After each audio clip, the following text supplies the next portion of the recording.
Sir मेरी आपसे गुफ्तगू जो है उसका जो एक पहलू है वो ये कि हम तब्दीली से घबराते हैं।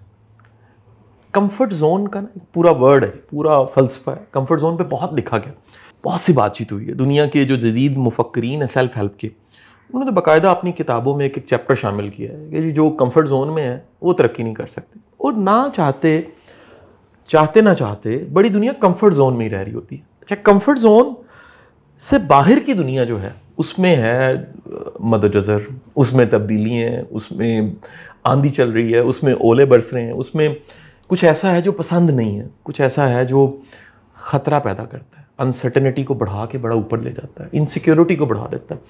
सम टाइम तो बड़े बड़े ख़तरे मोल लेने पड़ते हैं उस कंफर्ट जोन से बाहर निकल। ये जो हमारी तबीयत में कहीं छुपा हुआ कंफर्ट जोन है, कहाँ से आ गया ये, कैसे तोड़ा जाए? और मेरी गुफ्तगू यंगस्टर्स के साथ तो हमारी होती है डॉक्टर साहब, लेकिन हमारी गुफ्तगू का एक हिस्सा इससे पहले भी हम मिडिल एज के लोगों के साथ बात करते हैं। ये जो मेरी उम्र के बाबे और नौजवान है, मैं इनको बाबा नौजवान दोनों ही कहता हूँ क्योंकि जज्बे जवान होते हैं और उम्र आपकी ढलने लग पड़ती है 40s 50s में। तो यहाँ आके वो जो कंफर्ट जोन है कि जी लंघ गई है ना तो लंघ जाएगी, जबकि बड़ी दुनिया ऐसी है जिसने इसी उम्र में कहीं को बड़ा ख्वाब देखा, कंफर्ट जोन को छोड़ा, किसी किनारे को छोड़ के फिर किसी और किनारे की तलाश में चलें। मैं जानना चाहूँगा कि ये जो कंफर्ट जोन से बाहर आना है, सर ये जो कदम उठाना है, ये जो इनिशिएटिव है, ये जो खौफ पे काबू पाना, इतना बड़ा मौजू मजमून, मैं आपकी कह लीजिए जो सारी गुफ्तगू है उससे मैं चाहूँगा सर आप थोड़ा रिलेट भी करें, क्योंकि इन चीज़ों को आपने भी फेस किया होगा सर। आपका अपना माशाल्लाह एक बड़ा कमाल सफ़र है सर जी, बेशक पढ़ाने का, करने का, क्लिनिकल प्रैक्टिस का। देखिए, एक मैं अगर आप एक जसारत करूँ सर क्योंकि ये बहुत मेरे जैसे मामूली लोगों का काम नहीं है कि इतने बड़े लोगों की बातों को कभी चैलेंज, तो उसको चैलेंज ना समझा जाए किसी भी लेवल पे, खुदा न खास्ता सिर्फ एक और पहलू से उसे देखने की जसारत समझा जाए। एक हम दुआ हमारे बड़े थे और वो दिया करते थे, और हम देखते हैं कि लोग एक दूसरे को देते भी हैं कि आसानियाँ बांटें, आसानियाँ बांटें, दुआ दें कि मुश्किलात ना आए। ठीक है। आपने जिस हस्ती का भी नाम लिया जो मेरी और आपकी मोहब्बत की एक बहुत बड़ी बुनियाद है, हज़रत अली मुश्किल कुशा अलैहिस्सलाम, तो उनके हवाले से भी मुश्किल कुशाई की एक कैफियत होती है। तो बुनियादी तौर पर यूँ इसको एक प्रैक्टिकली बात आप समझ लें कि ये जो आसानी है ये आपके साथ क्या कर सकती है, और इसकी अल्टरनेटिव दुआ का मैं जिक्र करना चाहूँगा इस हवाले से। आप एक रास्ते पे जा रहे हैं और सामने एक पहाड़ आ जाता है, ठीक है। अब ये मुश्किल खड़ी हो गई ना आपके सामने, ठीक है। जब आप ज़मीन पर चलते जाते हैं, मैं अब थोड़े से एज ए डॉक्टर भी बात कर रहा हूँ यहाँ पर, तो हमारे जो मसल्स इस्तेमाल हो रहे होते हैं ना, वो हमारे सामने के जिस्म के मसल्स हैं, ये मसल्स आसानियों के मसल्स हैं, ठीक है। ये जो सामने के हैं, यानी अगर मैं प्लेन सरफेस के ऊपर चल रहा हूँ तो इन्हीं मसल्स ने ज़्यादातर मुझे यूज़ करना है। मैं अगर आगे बढ़ के किसी को एम्ब्रेस कर रहा हूँ, किसी चीज़ को हासिल करने की कोशिश कर रहा हूँ, तो यही मसल्स इस्तेमाल होंगे। तो अभी मैं जो प्लेन सरफेस पे चल रहा था, कंफर्ट जोन में चल रहा था, तो ये वाले मसल्स बॉडी के इस्तेमाल हो रहे थे। लेकिन हमारी ज़ात का हाफ तो ये है, और एक हाफ दूसरा है जो हमारे बैक मसल्स हैं, जो यहाँ से शुरू होते हैं जी सब, और पीछे यहाँ से चलते चलते हमारे पाँव के सोल्स तक चले जाते हैं। ठीक सर। ये जो मसल्स हैं, ये हमारी वो बहनें, हमारी वो ख़वातीन जो मुलाजमों से काम कराती हैं, वो सबसे ज़्यादा इसे इस्तेमाल करती हैं, क्योंकि वो ख़ुद तो काम कर नहीं रही होती हैं, वो किसी से काम कराती है ना, तो उनके पट्टे ये खिंचे रहते हैं, क्योंकि ये उनसे काम करा रही होती हैं, गुस्से में आ रही होती हैं, और वो काम उस तरह से कर नहीं रहे होते जैसे, तो ये खिंचे हुए मसल्स होते हैं। यानी ये एक्शन मसल्स हैं, किसी चीज़ को न्यूट्रलाइज करने के मसल्स हैं। तो अब अगर मैं ज़मीन पे चल रहा हूँ और आसानियों में ज़िंदगी गुजार रहा हूँ, तो अब वो पहाड़ मेरे सामने इसलिए आया है कि मेरे पहाड़ चढ़ते हुए बाकी ज़िंदगी के जो मेरे जिस्म के बैक मसल्स हैं, या एक्सटेंसर मसल्स उनको कहते हैं, जो कि ज़ाया हो जाएंगे, ख़त्म हो जाएंगे, किसी काम के नहीं रहेंगे अगर मैंने पहाड़ ना चढ़ा। हाँ सही जी, ठीक है। अब दुआ सुने लोग जो देंगे, और दुआ करो यार ओदी ज़िंदगी बड़ी मुश्किल आ गई है, वो पहाड़ ओदी ज़िंदगी तो हट जाए। हाँ ठीक जी, आसानी। हाँ जी, हाँ जी, ठीक। तो भाई ये तो मर गया बंदा, क्योंकि ये 50% तो यूज़ कर रहा था, यही 50% यूज़ करता करता बहुत हो जाएगा, बाकी जो 50% की नेमतें उसको मिली थी वो ज़ाया हो गई। तो दुआ ये बनती है शाह साहब कि ऐ मेरे प्यारे रब, इस शख्स को वो हिम्मत अदा कर जो ये पहाड़ चढ़ने के लिए इस्तेमाल करे। क्या बात है, हिम्मत मांगनी चाहिए, हिम्मत मांगनी है मुश्किलात को डील करने की। बिल्कुल ठीक जी, ठीक है, उस हिम्मत के बगैर मुश्किल कुशाई होगी नहीं। क्या बात है, बिल्कुल ठीक जी। तो दुआ ये है कि इसके अंदर वो एबिलिटी पैदा कर दे कि ये एफर्ट करने के काबिल हो जाए उस मंजिल तक पहुंचने के लिए, उस पहाड़ के ऊपर। इस दौरान में इसके जो मसल्स डेवलप होंगे, इसकी ज़ात के, इसके सोल के, इसकी साइकी के, इसके माइंड के जो मसल्स डेवलप होंगे, इसके बगैर इंसान नामुकम्मल है। बिल्कुल ठीक। हज़रत इब्राहीम से ले लें, हज़रत आदम से ले लें, हज़रत यूसुफ की ज़िंदगी देख लें, हज़रत मूसा की ज़िंदगी देख लें, हज़रत ईसा की तो क्या ही कहने हैं, हुज़ूर पाक सल्लल्लाहु अलैहि वसल्लम की ज़िंदगी देख लें, क्या आसानियों से भरी हुई ज़िंदगी है। Challenge after challenge, challenge after challenge.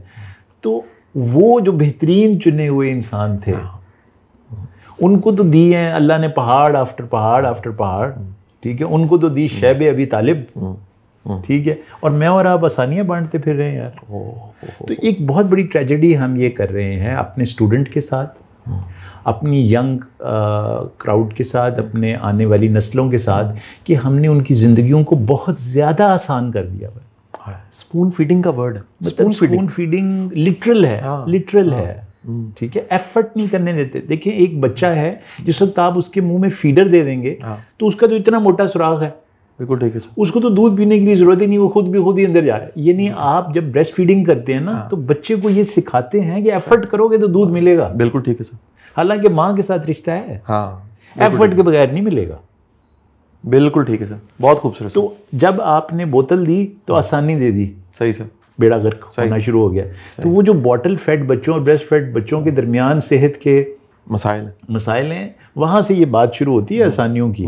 और फिर जैसे ही हर बच्चे की आप ज़रूरत नहीं ख्वाहिश फ़ौरन पूरी करना शुरू कर देते हैं, तो आप उसके दुश्मन बन गए। क्योंकि अब आपने उसके अंदर से वो जो पहाड़ों को अबूर करने की कैपेसिटी थी, जो बर्दाश्त करने की कैपेसिटी थी, जो हिम्मत डेवलप करने की कैपेसिटी थी, वो उससे छीन ली है। ऐसा है, छीन ली। आप कहने को तो उसके माँ बाप हैं, कहने को तो मैं तो ऐसे उस्तादों को जानता हूँ, ठीक है, वो यार तू कमज़ोर है, ए नकल कर ली, तुम पास तक कराइए ना। अब ये वो अपनी शफीकाना मुशफ़क़ाना कैफियत, और बड़े पॉपुलर, ज़्यादा पॉपुलर स्टूडेंट्स के साथ बड़े सही बात सर, बड़े अपने बंदे ने यार, पास करा देने वो कोई फिक्र नहीं है।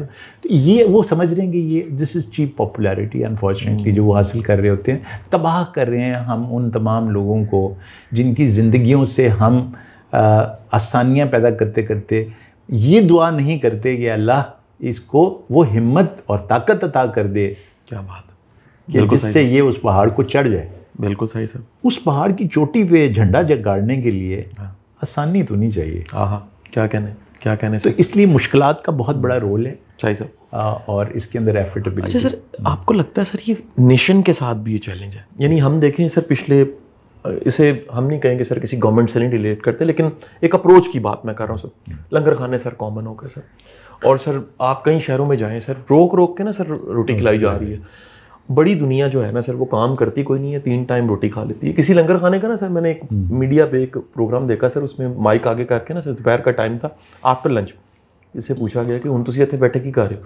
वो कहना रात दा नहीं खाना असी इंतज़ार कर रहे हैं। यानी लोगों में एक आसानी के साथ रहना, कंफर्ट के साथ रहना, ये एज अ नेशन हम हर्डल, तब्दीली, चैलेंज उसके लेवल नहीं है सर। और मेरा ख्याल है सर, हमने को बहुत बड़ी कीमत भी नहीं अदा की एज अ नेशन। अगर हम 76 ईयर्स का सफ़र देखें, हम कहते तो बड़ा है सर, कोई सर ऐसा हर्डल नहीं आया जो हम सर सेकेंड वर्ल्ड वॉर देखते हैं, जर्मनी सा बना, दीवारें बर्लिन हटी, दुनिया में क्या कुछ इनकलाब देख लें, फ्रांस का, पता नहीं क्या कुछ हुआ सर। बेशक सर ऐसा लगता है कि सर एज अ नेशन भी हम कंफर्ट जोन में चले गए।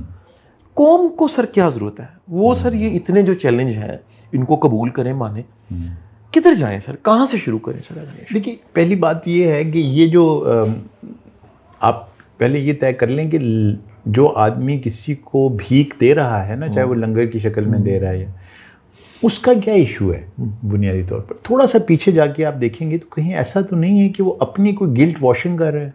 हो सही, ठीक सर। क्या उसने एक कोई आयत पढ़ी कुरान की जिसमें ये कहा गया कि खाना खिलाओ, ठीक है, और भूखे को खाना खिलाना, तो वो उसने उसको भूखे की भूख को भी नहीं समझा सही मानों में, खाना खिलाने को भी नहीं समझा सही जी, सही मानों में। ठीक जी, ठीक है। सही। रब जब खुद खाना खिला रहा है तो वो ये तय कर रहा है। मैंने वो जो मिसाल आपको भी ब्रेस्ट फीडिंग की दी है, वो कोई ऐसी मिसाल नहीं है शाह साहब।